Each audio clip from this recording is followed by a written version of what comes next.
To be conscious means to observe that we are conscious. In order to be conscious, one must watch oneself in the act of thinking and notice the very fact that we are, at this moment, engaged in thought. There are stretches of the day during which we are not conscious at all. We are simply living, carried along without ever remarking upon the fact that we are alive. These moments, in my view, fall entirely outside the boundary of consciousness. We are, in all likelihood, the only species on this earth intelligent enough to observe that we are observing, and it is precisely this recursive capacity that makes us, as far as we know, the only conscious species on the planet. That being said, consciousness remains an utterly terrifying concept to sit with.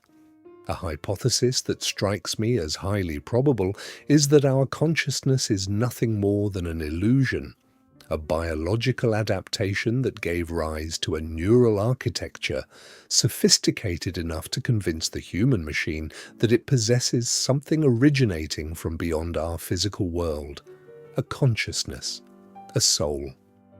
What, after all, truly separates us from the other animal species on this earth, apart from the fact that we simply have more neurons and a more refined cerebral organization?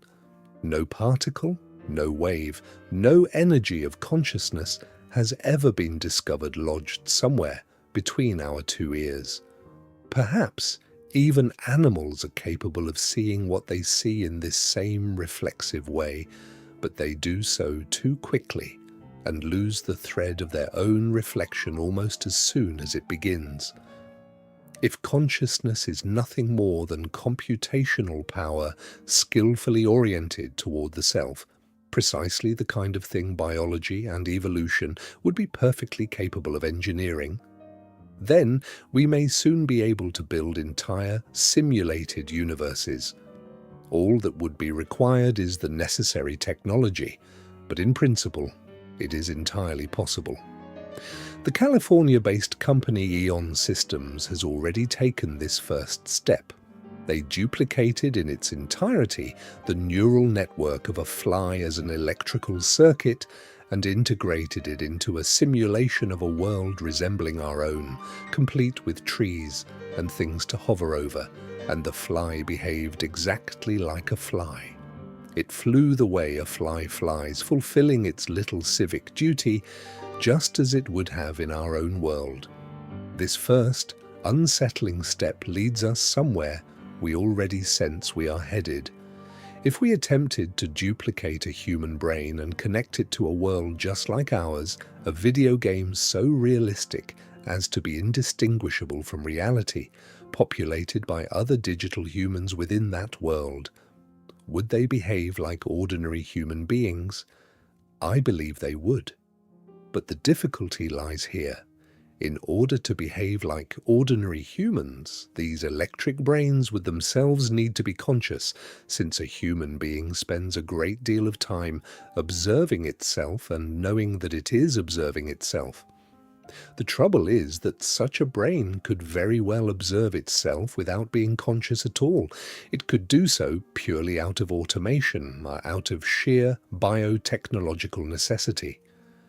How is it, then, that we so genuinely have the impression of being conscious that when we observe ourselves we truly feel like something looking upon its own arms, its own hands, and that this process in no way feels forced or automatic, but rather entirely natural, as though we possessed a soul? The question that must be answered, then, is whether duplicating human neural networks within an identical circuit is sufficient to produce this fabled consciousness. Because if it is not, then consciousness must originate from something altogether different, something wholly strange. If we prove unable to manufacture consciousness in this way, it would mean that the concept of a soul or of some distinct entity must be real. We would then be something genuinely different from our surroundings, separate and separable entities unlike plants, rocks, or stars. And if this is true, What is it that grants us this magical faculty at around the age of 3? Once our neural network becomes sufficiently developed to sustain such a capacity, we were not conscious during the earliest part of our lives, which means that this magical faculty is itself dependent on our cerebral capabilities. This is further supported by the fact that our consciousness becomes altered under the influence of certain substances or even during different states of wakefulness such as sleep. And yet, as I have just explained, we are not conscious at all times when our cerebral faculties are not up to the task. This magical ability simply vanishes. This is the very reason I find myself leaning at present toward the idea that our consciousness is nothing but a biological illusion.